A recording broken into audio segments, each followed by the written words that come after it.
kaso sa isang content creator. Kamusta na po ngayon yun?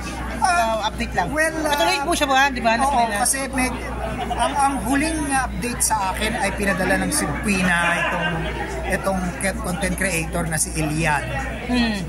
Dahil busy naman ako at dahil siya naman ay humingi na rin ng paumanhin through Rappler.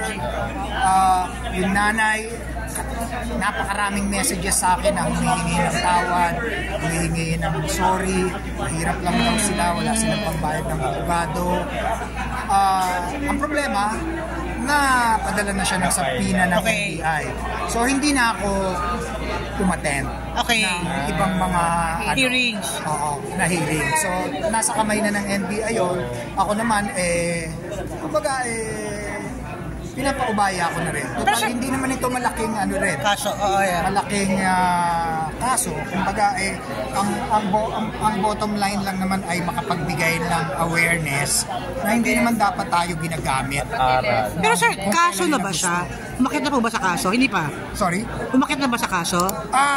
Hindi ko na na-monitor ito Tingin ko hindi pa kasi padadalan siya ng subpoena, iimbitahin ng NBI, kailangan niyang paliwanag, counter affidavit pagbatiin kami, yun naman ang format.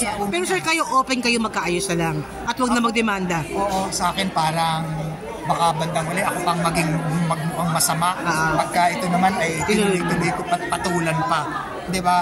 The fact na nanay ang humihingi ng tawad, siya naman din. Hindi na nga through sa akin, pinadaan na nga sa media. Isang malaking bagay na. At sir, maganda pamasko sa kanya yan, kung sakasakali. Magpatawad nyo, Lesson na rin sa kanya yon. Ako naman ay nakapagbigay na ng awareness. Okay na yun sa akin. Tapos na po yun. Move on na. Maraming salamat po.